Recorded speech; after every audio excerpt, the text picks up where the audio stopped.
All right, well, welcome back to another edition of Jesus for Mormons. I am Kai Van Leuven. I spent over 30 years in the Mormon church, and this is my story of what I did after leaving. And I'm Di Beals. I'm a pastor at Venture Church. I'm your friend, and as always, I'm here for the journey. All right, perfect. We have a really fun episode. Today's episode is called Follow the Prophet. Follow the Prophet, but that prophet is with an F and not a PH. Profit. Follow the Prophet. Bam, mic drop. All right. So, Di, I want to tell you, you probably are not familiar with the song Follow the Prophet. I'm not. It is a Mormon song, a song from, I'll help you out here, the Church of Jesus Christ of Latter-day Saints, that in this song, it is said, follow the prophet 54 times. That phrase. Whoa. As you read it, right? Like, follow the prophet. And it's not even like it's just like that the whole time. Like a dirge? Or is that just how you're saying I don't know what a dirt, like your, Okay. yeah, Okay. your vernacular's above my head. Okay. But you just, it's like fit, like there's, a bunch of different verses to it. And if you do all of the verses, you say follow the prophet 54 times. Okay. Message received. Yeah. So I have a proposition for us here at Venture Church. I'm not singing the song. We could sing follow, die, 54 times before every service. I can't even joke about it. It's so cringy. No. Okay. A lot of people would leave, right? I would start the process out the door. But the people who stayed. Probably need to be taught better. Okay. That they shouldn't. Okay. So anyways, it might be the beginnings of I shouldn't say that. I'm not Okay. going to use the C word. Okay. Oh. CULT. We're not going to use that word Okay. today. All right. So yeah. All right, Di. I'm Okay. going to make you blush on this one. So the series is called Follow the Prophet, Okay. Profit. And I think there's another song that has a title. It's called We Thank Thee, O God, for a Prophet. And that's actually what I think even if you're religious or non-religious, I think that you sing that song every year. I'm Okay. glad that I have a prophet. I'm glad that I made money this year. If you are a business leader, if you're anything. Okay. And I think that the next line is to guide us in these latter days. So to guide us at this time. Okay. And I believe that the Mormon church, especially at the ward level, that's really what it is. They are grateful that there is a prophet, that they make money every year at the ward level. And I think that guides a lot of their principles in the church. And so we're gonna go over this. I think we're gonna talk about another business really quickly here, and just to kind of show that there may be some similarities between the two. So me and my family went to Circus Circus down in Las Vegas. Why? Yeah, why is the great Why? question. Well, there aren't a lot of kid options. I in don't Vegas. think that's a kid option. That place scares me. Okay, Di, you not are like that. playing right into this, and we Okay. don't prepare, so this No. is great. Okay. Great. So I took my kids, and we were walking the strip, and we're like, everything's pretty expensive if you have 4 people, and so we're like, we went to a mall, and then we went here, and we're like, okay, we'll just take them to Circus. Like that looks like a kid place. Mm-hmm. And as we walked through Circus Circus, I was like, this is like really sketchy. Yep. Like it's in a sketchy kind of part of North Vegas Yep. right there. I don't spend a lot of time. You spend a lot of time in Vegas. Yeah, we own a place there, so yep. Yeah. So you have a condo in Vegas. So like I went in there and I thought like, I'm never coming back. Like everything was broken. Uh-huh. Like it was super dark. Very dark. Really It's where people's dreams go to die. yeah. Like, there's live acts on trapezes, and you're like, that person's mom is sad. like sticky floors. Yeah. Like maybe just kids. And smoking. It's all smoky. Yeah. So it's okay. So it made me think like Disneyland, okay, comparison to that Yeah. is like everything is super nice, Very clean. so you can make nice Safe. things for kids. Yeah. And it made me think, like, why is there a difference between the two? And it led me to actually research. So I went through and researched Circus Circus. Okay. And I researched their business model of like what they actually did at Circus Circus. And they have terrible reviews, right? On like They've earned them. if you go online, they have awful reviews. But let's just read the quote. So this is the review journal in their business section. So www.reviewjournal.com in their business section. They said, despite receiving critical reviews on popular travel sites like TripAdvisor or Booking for an outdated interior, Circus Circus has been posting impressive financial results in recent years. A major upgrade to the historic property would run into the hundreds of millions of dollars and potentially disrupt business, analysts say. Fair. Yeah, so you have this asset that is producing money, and they're like, well, in order for us to make this nicer, it's going to really disrupt everything that we're doing. Yeah. So it might not be worth it. Yep. And we're generating And people tons are of coming. revenue. So People why are coming. do that? Yeah. Yeah, so part of what I do for my job is to evaluate businesses. Like that's just something I do. I look at their profitability, I look at their revenue, I look at their expenses, and is the business making money? Circus Circus is making money. They are super profitable. And so the investor... Probably not from children. Probably from bachelors. You think so? Yeah. Okay. Neither here nor there, but... But my point being is that revenue is high. In order for them to invest in these expenses, it may not make it profitable.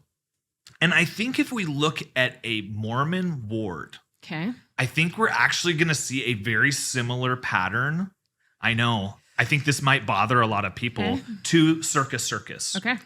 Prove it. Prove it to me. Prove it, Kai. Okay. So let's talk about a ward profile. Okay. So what a ward looks like. So ward means like your little congregation. Yeah, like a local church. Local church, it's boundary specific. So they do like a geographical boundary, and you cannot go to another ward. Oh, I did not know that. Yes. Okay. So it is geo, Okay. right? It's lay ministry, right? So nobody's getting paid. The bishop has an organization underneath him that takes care of things, and then underneath them they have presidencies that take care of things. It's very like hierarchical, Okay. It's like a business organizational structure.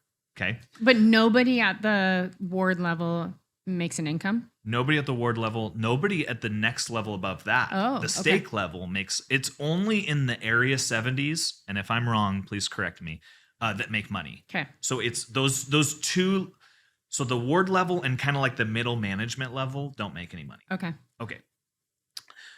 So there's elders quorum, relief society, young men's, young women's primary, and high priest. So those are kind of the auxiliaries that exist. And then underneath them. So I would say it takes about 50 active people to run a ward. Okay. Like 50 active tithe payers. But there is a potential of 150 callings, like total callings that people could have. Okay. Okay. I thought that was a little bit interesting that there are a bunch of callings, but most wards can't fill all of those jobs. Okay. Right. Okay. So that's what I would include. That's what I would say is the workforce. Yeah. Okay. That's Yeah. the workforce Yeah. that's there. Now So we're going to talk Circus about Circus has all these employees, but in this case, none of them are being paid. In this case, none of them are being paid. Okay. Yes. Okay, let's talk about revenue Okay. that comes in. Now, this is where I am coming up with numbers because they do not publish. There is no transparency on these. Okay. So the tithing is secret. Or sorry, tithing is sacred, not secret, as they would tell us. But in this scenario, What's the difference? yeah, okay. In this scenario, the revenue of the church, they have about 100 adults per ward who are paying tithing. Okay. So what I did is I took those 100 people and I took what the average income is in the United States, which is $60,000. Okay. And just said, okay, the average ward brings in $600,000. Okay. That may be different in different areas. Yeah. But on a site and I'll put the link in the description below, on an ex-Mormon site, there were a bunch of clerks that came in, and they said that an average ward makes between $250,000 and $1 million a year. Okay. In tithing revenue. Okay. So 600 is a fair middle assessment on that. Yeah. So I'm taking 2 data points of something I don't know. Yep. And saying, okay, it's between 600 and 625. I think that's reasonable number to go off of. Okay. So 600,000 in revenue. Now I analyze expenses of a business all the time. Like that is my job. Okay. So I'm able to say for the ward that I grew up in, I'm able to say this building is, I looked it up, it's 16,000 square feet. Mm-hmm. An electrical bill would be $800 a month. I'm serious. I looked this up. Okay. An electrical bill. And it's not a spreadsheet. It is a notepad. It is not a spreadsheet. We're going old school here. Okay. An electrical bill would be $800 a month. Okay. Water and sewer, I know it's on septic, this church, but water and sewer would be about $500. Commercial water and sewer is so expensive. It is. I don't want to go down that road. Okay. Garbage would be $200 a month for a big metal, garbage. And this is where I gave the church a lot of grace. I said miscellaneous. So you have like stationery and you have internet and you have a bunch of other things. Copy machine contract. Yeah. And then things break. So we would call that CapEx in the investing world, but we'll just say repairs. Okay. Would be $2,000 a month. Oh yeah. That's generous. Okay. I think that's very generous for like things property that taxes? break. I don't know if they pay property tax. Do you guys pay property taxes? No. So they wouldn't pay. Right. They probably wouldn't pay property tax either. Mortgage, none. Church does everything in cash. Okay. Insurance, self-insured. If I'm wrong on that, please correct me. But I'm pretty sure they're self-insured. So you have roughly $3,500 a month in expenses. Okay. Multiply that times 12, you have $42,000 in expenses. And even if you doubled it, you're still not even close to what's coming in. Yeah. I mean, it's just insane. Yeah. What makes these numbers even odder is in 2008, the church stopped doing all janitorial services. And they put that back on the local members of the ward. Oh, they have to clean their own building. So you have to clean your own building, your own, it's unfathomable. I'm sorry. It's like, It is.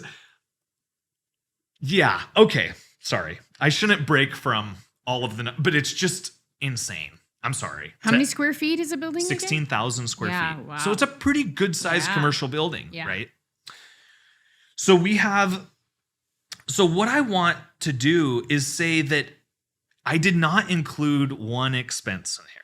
Okay. Out of that $42,000 that I estimate every ward probably has, I did not include one expense. And that is the total annual budget for activities within a ward. Okay. So think about like activities that you might have at the church, right? You have like trunk or treat, you have VBS, Vacation Bible School for those of you, right? So like all of these activities that you could have. What do you think is the annual budget for ward activities for a whole year? Given to them from above or from their income? Given to them. So all the money goes to Salt Lake. Salt Lake sends back what they need for their budget. I mean, I want to hopefully say 50 grand a year. Okay. I think that's okay. Well, they do a lot with 50 grand. Totally. I think that's really good. So the average budget is $6,000 to $12,000 per year. Okay. Not much. Somebody online, and I'm gonna put it in the notes. Somebody online said it breaks down to like $40 per person per year.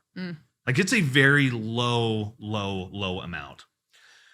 So I threw out all these numbers, but let's just keep it really simple. At the ward level, the ward nets, so the ward, what they send to Salt Lake is over $570,000. And what they get back in return is at best $12,000. That's roughly about 8% of what goes out in tithing comes back to supporting the ward functioning. Would there be an argument to be made there for, but we gave you a building for free, quote unquote? Like we built your building, you don't have to pay for that. So that's your gift. I think so. And I think that's a warranted thing. And if we weren't so big, we wouldn't have to be self-insured. We could insure, through sure, just a normal place. So there's like the government structure above you has to be paid. There's we bought you a building and we're insuring you. Yeah.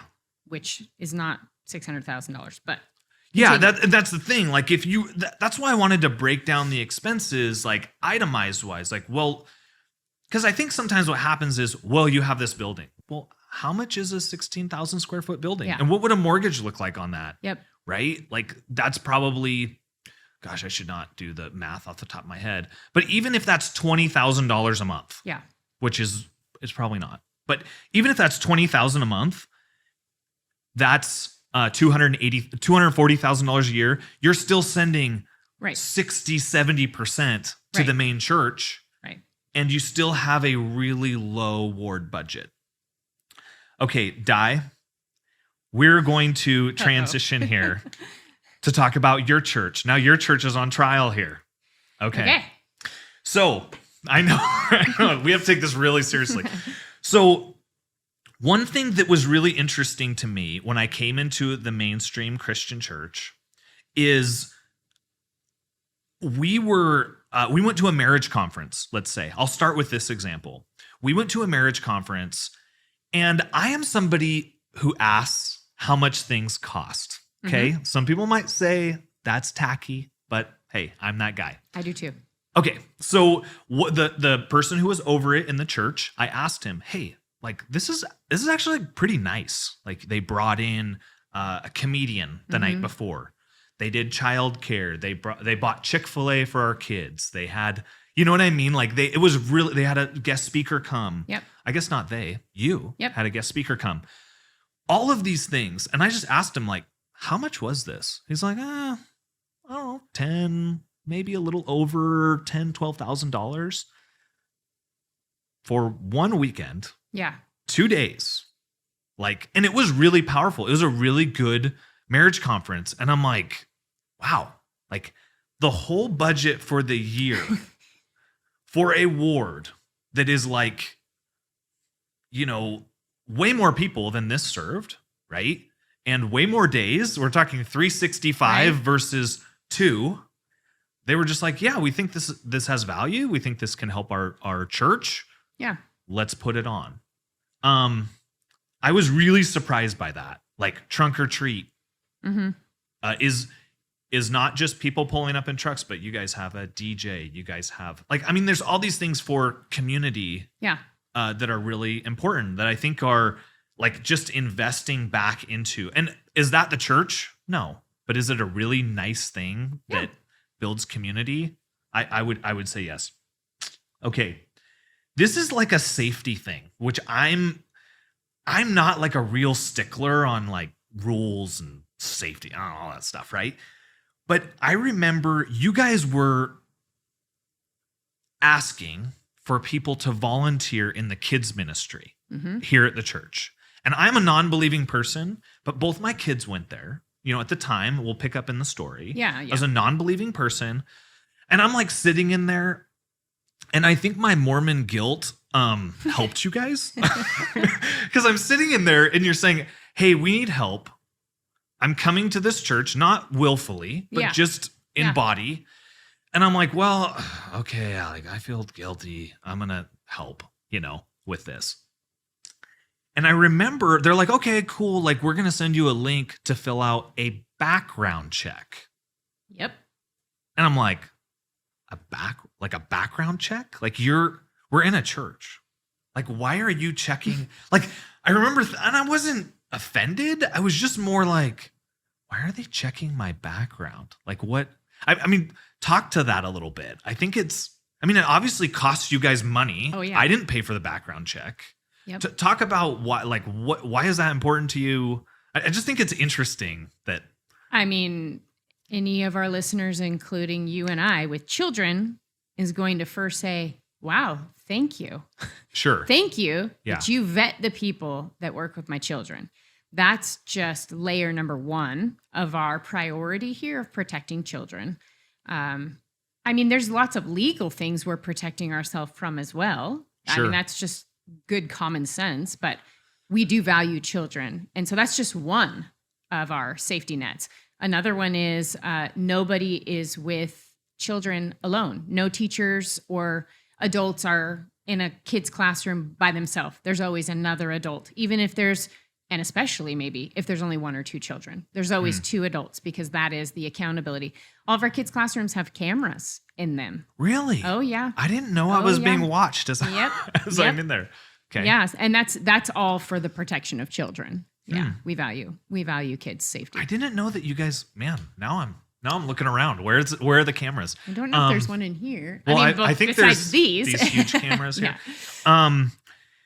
Yeah, and also I'm pretty sure it's one of your policies. Can spouses not teach together? I thought that was a thing. I don't know the answer to that one. Okay. I didn't think I that don't know. two spouses could be like, it would have to be, we'd have to split and then I don't know. That's what I thought I remembered a policy being. Anyways, the point being is like the Mormon church has $100 billion. $100 billion. I didn't flinch that time when you said it. Yeah. Okay. I was like, maybe she didn't hear. No. Why is, you're already cheap enough, right? Right. Like you're already there. Like, why not build in some of these safeties into the church with kids? If you're not just being cheap, because they're probably worried about getting sued as much as any other large organization. Why aren't they doing background checks? Why don't they have cameras up? I just think it's interesting. And I'm not trying to tell them how to run the church, but I do think that I hope it's not because they're cheap. Right. Right? But you can't help that it sort of comes off looking that way. It does kind of come off looking that way. That's how it looks to me. Yeah. Like I have cameras in a lot of of my places, like a lot of my businesses. I'm just like, because I want to see what's going on. And anyways. Okay. And then this was a really interesting one. So I met with the CFO of here. Okay. Mm-hmm. Me and him went out to lunch. I think we've done a couple of lunches now. And I asked him about the finances of this church venture, because I'm curious, right? About where does the money go? Yeah. Right. And he said one interesting thing is we try to not have any money left over at the end of the year. Like we try to expense everything because we have a mission that we're trying to accomplish. Yeah. And I just thought that was you have one church that is hoarding. Mm-hmm. And at the Mormon church, I'll clarify, at the ward level is doing very little and is hoarding it in Salt Lake through investments and whatever else. And then you have another church that's saying, hey, we're going to spend it all and we're going to go after whatever our mission is. Yep. And I think that can you talk to that a little bit? Yeah. I mean, disclaimer first, we do have an emergency reserve fund that remains intact. We don't spend. Is it $100 billion? No. Okay. Just for clarification here, is your rainy day fund $100? Okay. No. Sorry. But I want to be clear, we're not spending down to zero. I mean, Okay. there is a level of, wisdom here at Okay. play too. But it's interesting when you put together a finance committee of some sort, which we have here. We have trustees. Our trustees are our CFO sits on that team and kind of runs that team, but it's volunteers, and they get to approve or disapprove our budget for the year. So we are accountable to this team of volunteers who are invested here, right? Invested in their time and in their hearts and how much they care, and financially. So that's a layer of protection for us too. But that it's an interesting group of people where some of them are very black and white money people, accountants. This is how much money should be in this pocket, in this pocket, in this pocket. And then you bring in the faith element of like, well, we believe the Lord provides for us and he has provided for us. Let's use it to bless our community. Let's use it to bless the people of this church, that they benefit from what has been given here. And when that comes together, I think it's got the health and the accountability and the faith element. And I think that's a beautiful thing. Sure. Yeah. And I think I think it's important to say that there are people who are trying to do it the right way. Yeah. Right. Like, and I think that's really, really important to say that I've heard the excuse, and you could go down. First of all, I'm not being critical of the fact that the church has been successful with their funds. Sure. I mean, anyone, I applaud you in doing that. I think as a non-for-profit, I would hope that people would applaud me if I have a great year. Mm-hmm. I would hope that I have the right people around me who would say, yeah, good job, Kai.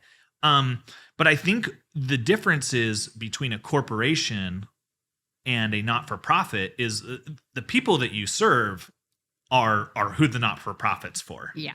Right? Not the empire. Right. To kind of link some of these episodes together. Yeah. The people you serve is who's supposed to benefit from that. Yeah. And so I came up with this little parable. Oh. Yeah. Listen, I know that I'm in the ex-Mormon space and that I'm pro-Christian, but I am not trying to be a prophet. Okay. Which kind? PH. Okay. Okay.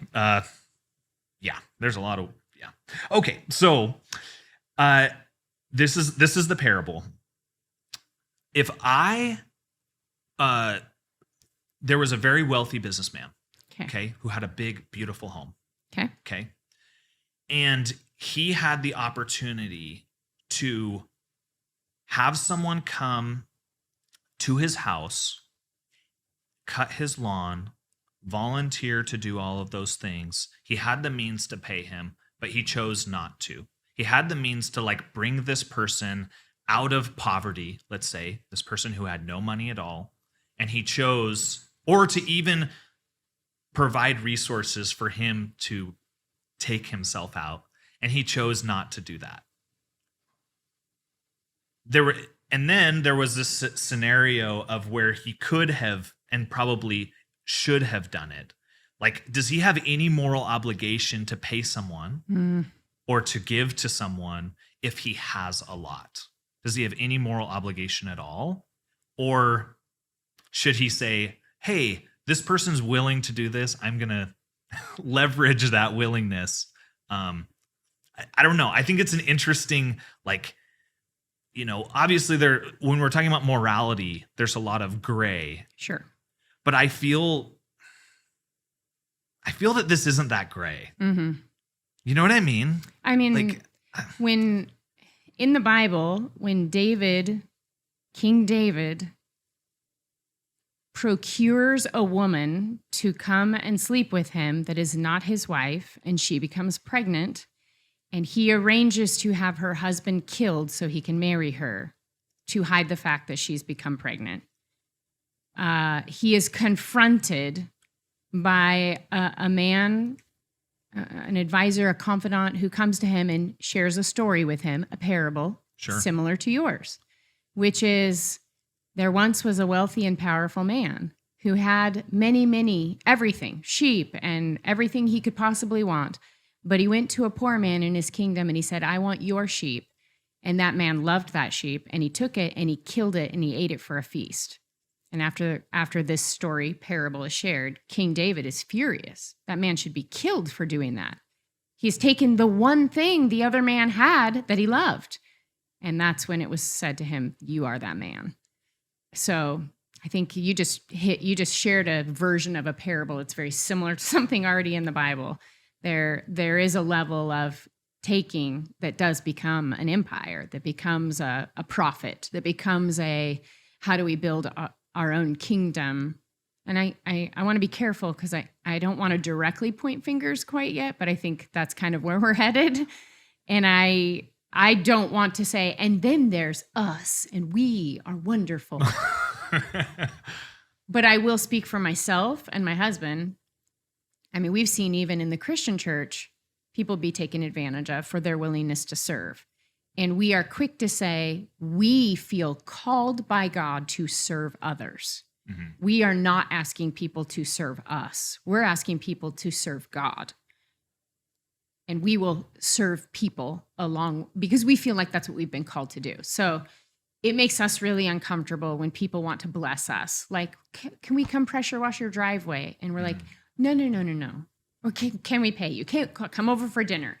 And that gets in this weird space of like sometimes people just want to bless you. And how do you let them bless you without taking advantage of them? And we are, you've heard me say many weeks in a row now, my greatest fear is manipulating people.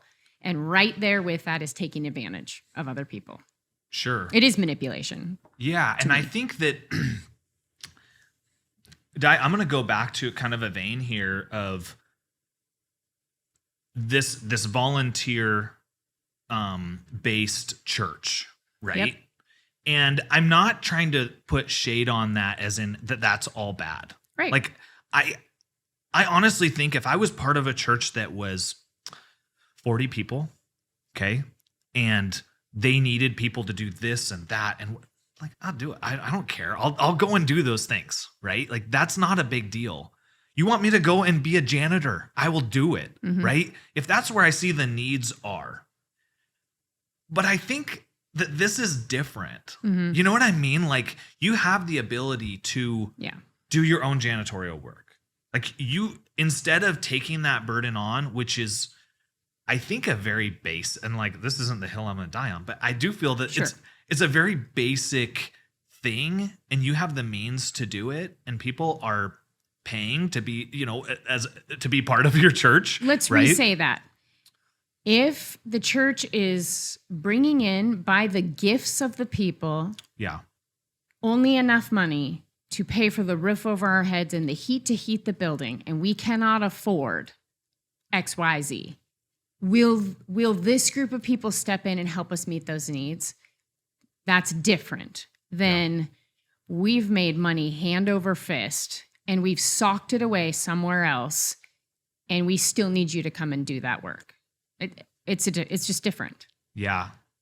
Di, you said that so much. You're 2 for 2 here. You said that so much better than I could have. Is that where's the need, right? And if there is no need, then we shouldn't create a greater burden.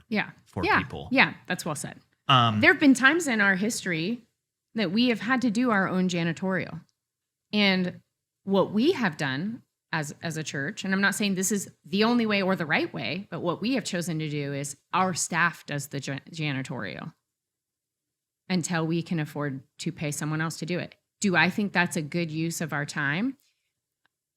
Not necessarily. I think there are more important things that we could be doing. If someone's marriage is falling apart, I'd rather put my time there. Mm-hmm. However, I also think it's really good for us to have the humility of cleaning some toilets now and then and appreciating the building that we have. Because for a long time, we didn't have a building. So when we got one, we were like, yes, I'll clean the toilets. We have a building. I'll do it all. It doesn't last very long, but I think that's good for us for a season, but not at the disadvantage of other people. Yeah. Well, I think that, I just wanted to talk about this.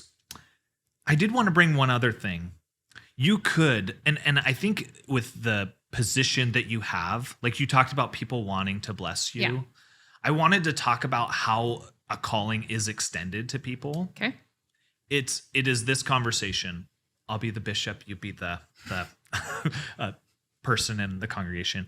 It would be, Di, we have prayed about it, and the Lord feels that you need to do X. You need to be the Relief Lord Society feels? president. Yeah. Yeah. It's very, and we feel that the Lord would like for you to do. So there is some language that is used Manipulative. call it what you will.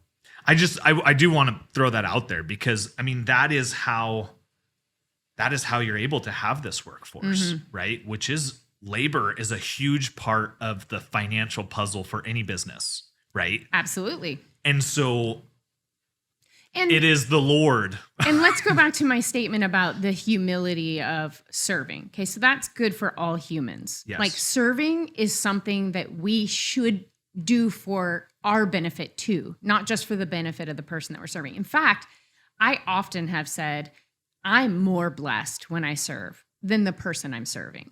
It's so good for me to be in a role where I serve. So there is an element, if we're being fair, there is an element where as a leader who believes this, I want to encourage people to find a place to serve.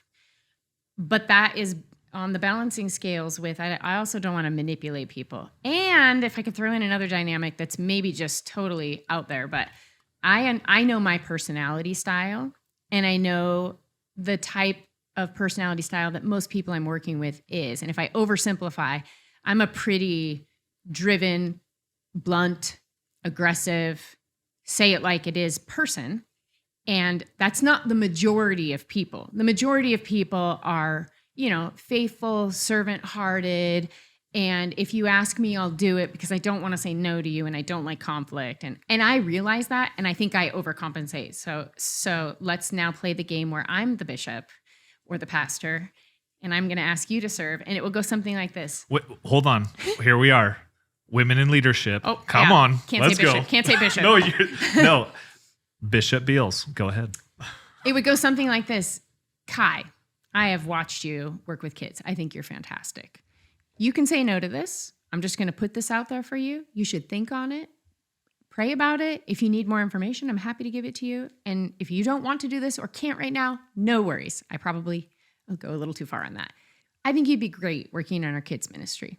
That could be one time a month for one service. It could be, just an assistant to a teacher. But I think you're really good with kids, and I think you should consider maybe how you might be a part of that ministry. You let me know if you have questions. And again, if you do not want to do that, you just say no. Okay. And you know what? I've given you 8 outs because I don't want to railroad you or steamroll over top of you. Yeah. And if people want to fact check Di on this, I have seen her do this. I watched her do it on Sunday about this, sponsoring kids. Sponsoring kids. You said, if you cannot financially do no this. Guilt. No guilt. Do not do it. Yeah. Right? Yep. I mean, so and you can go back in the archives of her church and say, does she do that? Is this something that she does? Or is she virtue signaling right now in this podcast? And she, yeah. So anyways, I think that's a healthy way for people to be in a church where they trust the leadership and they can say no to the leadership, and the leadership is kind of setting them up to follow their passion. Follow what they're good at. I think that's just a healthy thing to have with pastors. All right, Di. Well, thank you so much for joining me on this one. And until next time. And if people have questions, they can go to jesusformormons@gmail.com. Send you their questions. You're happy to engage in conversation or answer questions or even take suggestions for topics to hit in the future. Yeah, we would do that. We have received some mail that we will be getting to. Oh, good. Yeah, good. at some point. And help us out by liking and subscribing and passing us along to people that you think this would be a benefit to. Yeah, definitely. Thanks, Di, for that. All right, take care. Until next time. Until next time.